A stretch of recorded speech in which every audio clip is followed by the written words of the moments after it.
Hi guys, I'm bringing you for those that are interested in PhD. I'm bringing a fully funded PhD scholarship at the University of Manchester in the UK. This scholarship covers your visa cost. It gives you an annual stipend of £20,780, and also it covers your tuition fee for the 3.5 years you are going to be undertaking a PhD. Now, if you're interested in this kind of thing, please make sure that you like, share, and subscribe, and stick around while I show you how to apply. Now, the Global Development Institute is offering fully funded impact focused PhD studentship. Now, the successful candidate will enroll for both studentship opportunity in the GDI long-standing PhD development policy and management program. So you are going to be undertaking the PhD development policy and management. Now, this is everything about this scholarship. Now, the GDI SDI Impact Scholarship is a global development institute that is working in partnership with Slum Dwellers International and is inviting proposal for impact-focused PhD studentship for entry in September 2025. The successful candidate will receive supervision and research training from leading academic based at the GDI and from senior members of SDI team. You will spend your time both within an academic and non-academic setting. So you're going to be doing your PhD in the SDI headquarters at Cape Town, South Africa, and also at the University of Manchester. And you can also be asked to go to any other city that will just help you to undertake highly relevant and rigorous doctoral work that is of direct relevance to policy and practice. Now, applicants must demonstrate that you have operational experience or strong engagement with practical effort to address urban development challenges, ideally from a civil society perspective. So, guys, you must put in mind that what this studentship is particularly looking for is something that has to do with Global Development Institute, specifically with Dwellers International. That's why you're going to be undertaking your PhD both in an academic setting and a non-academic setting. So you'll be funded to develop to undertake your PhD at the University of Manchester, and you may also go to SDI. Since it's in collaboration with the SDI, you are going to be going to their headquarters at Cape Town, South Africa for a period of time. Now, what are the projects that are available? Now, these are the projects available for this GDI SDI PhD studentship. Now, what this means is that you have to choose between this topic to apply for. What are you interested in? Now, the first topic is accumulation, transformation, and inequality in African cities. You can look at beyond public-private partnership, youth in African cities, and the return of evictions and tenure insecurity in African cities. So let's assume I want to pick youth in African cities, right? And I want to look at it. Now, this is just the overview of the research work and what you are going to be addressing. Do you understand? Now, the lead supervisor, this is the email address of the lead supervisor, Dr. Nicola Banks. So let's just click to check the lead supervisor. Okay, this is the lead supervisor.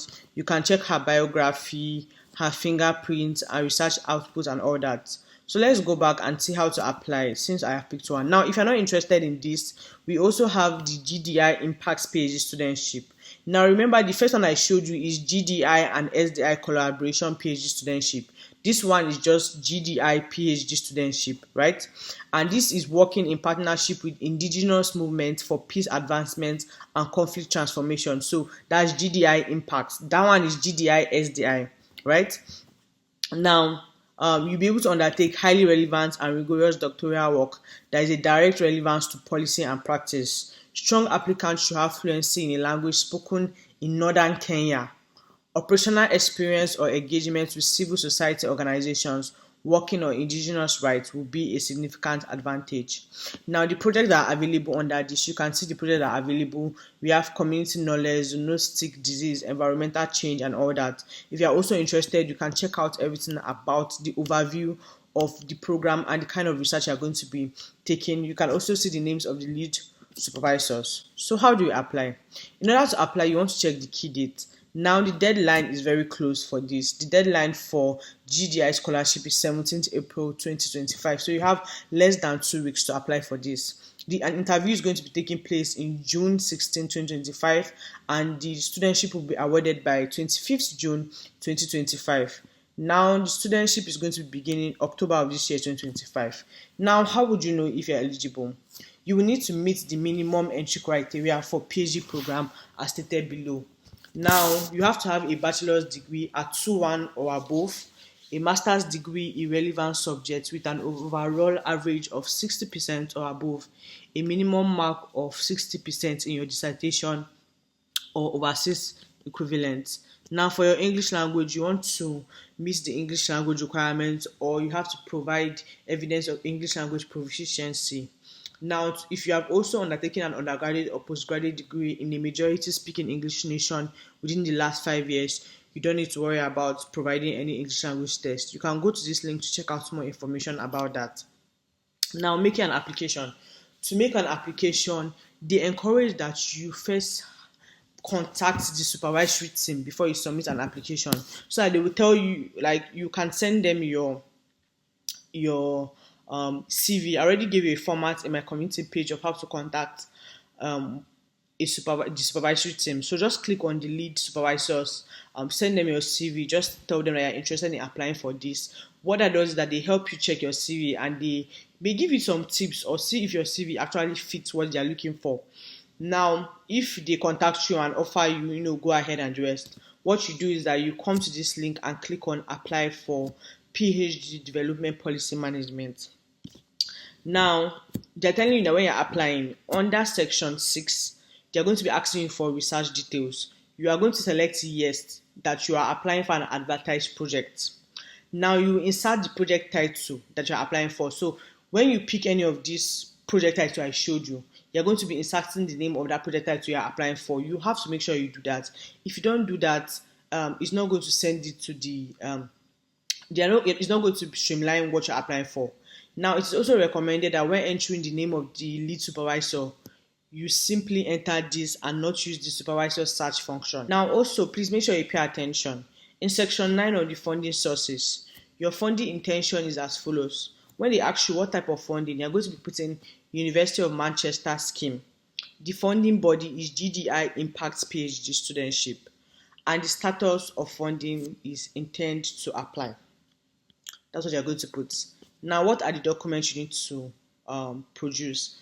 Whichever title or whichever project you're applying for, they need a 1,500 word PhD research proposal. Your font size is 12 times New Roman. The 1.5 is exclusive of a reference. So with your reference, it can be more than 1,005. But apart from your reference, it should not surpass 1,500 words. So they say you should make sure you input the word count on page 1 of the document. If it's over the length, the submission will be returned to you.